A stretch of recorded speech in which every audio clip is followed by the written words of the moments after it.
There's a moment right before you unbox a new Apple product where everything feels possible, that quiet excitement, the anticipation of discovering what's changed, what's better, and what's new. And with every new release, Apple tries to make that moment count. And this year is no different. Today we're taking a deep dive into two of Apple's most refined smartwatches, the Apple Watch Series 9 and the brand new Apple Watch Series 10. If you're thinking about upgrading or just trying to decide which model fits your lifestyle better, you've come to the right place. Let's get started. The Apple Watch Series 9 was already an incredible polished smartwatch, offering performance, reliability, and integration that made it hard to beat. But now we have the Series 10, a device that at first glance looks familiar, but maybe too familiar. But there's more beneath the surface. So today I want to take you on a full walkthrough of both watches, not just specs and features, but real-world usage, subtle design details, and whether the Series 10 truly justifies the upgrade or the Series 9 is still the smarter buy. At first glance, both watches maintain Apple's iconic squared-off, rounded corner design. It's elegant, minimal, and unmistakably Apple.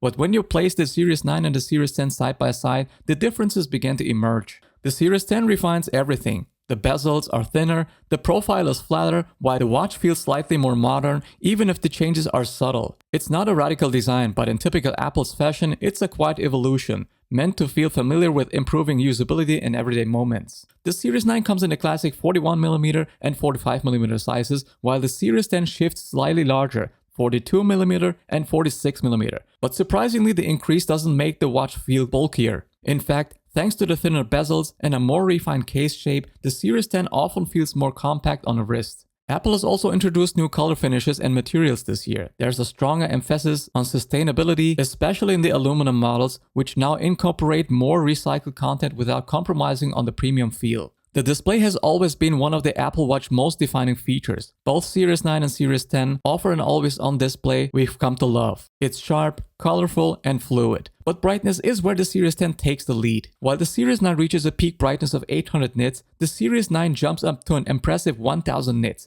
That may not sound like a big difference on paper, but in real-world usage, especially outdoors, the Series 10 pulls ahead. Notifications are easier to read, fitness data is clearer during a workout, and glanceability, something Apple emphasizes, is simply better. The additional screen real estate on the Series 10 also mean more room for complications and widgets. Combined with watchOS 10's redesigned interface, the result is a more glanceable, more efficient experience. Now let's talk about performance. The Series 9 features Apple's S9 chip, which already brought noticeable improvements over its predecessor. But with the Series 10, we're getting a brand new S10 chip, a processor built to push speed, efficiency, and responsiveness even further.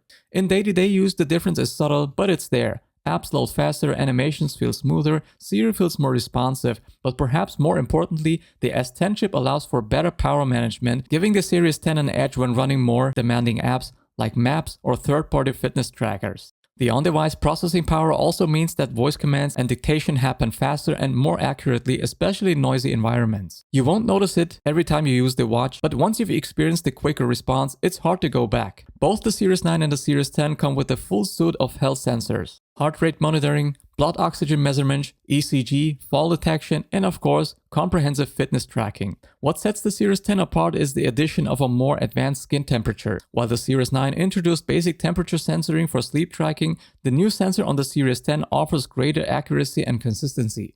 It tracks fluctuations more precisely, helping users gain better insights into sleep quality, cycle tracking, and even stress levels. Is it a game changer? Not for everyone, but for users who closely monitor their health data or rely on their Apple Watch for wellness insights. Battery life remains on the more conservative aspect of the Apple Watch lineup. Both the Series 9 and Series 10 are rated for up to 18 hours of use. That typically translates to a full day of mixed use, from workouts to music playback to checking messages. However, thanks to the efficiency gains from the S10 chip, the Series 9 tends to stretch that battery a bit further.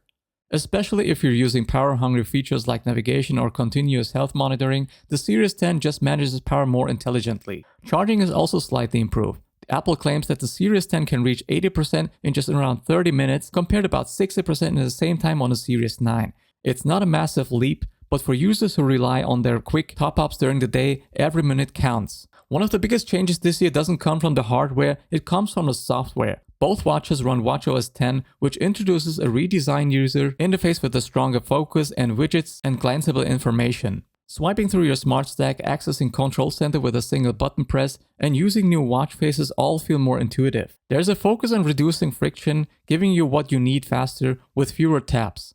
The experience is consistent across both models, but the Series 10 with its slightly larger and brighter screen makes the new user interface a little bit more natural. Apple continues to expand its range of watch bands, and with the Series 10 we are seeing a stronger push toward the eco-conscious materials. The new lineup includes more recycled content, especially in the sport and textile bands. What's great is that all bands remain compatible across generations, so if you build a collection over the years, rest assured they will still work.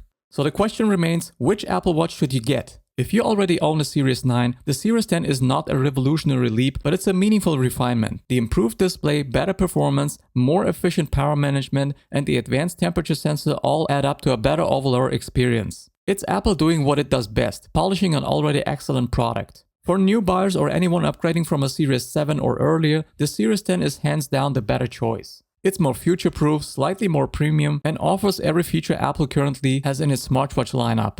But if value is your top priority, the Series 9 still holds up incredibly well. You're getting 90% of the experience for a lower price, and with watchOS 10, you're not missing out on the software advancements either. The Apple Watch has always been more than a smartwatch. It's a personal companion, tracking your health, guiding us through our day, helping us stay connected. And whether you choose the Series 9 or the Series 10, you're getting a device that feels deeply integrated into your life. So let me know in the comments, which Apple Watch are you leaning toward? And if you're upgrading, what features matter the most to you? Thanks for watching as always, and I'll see you in the next one.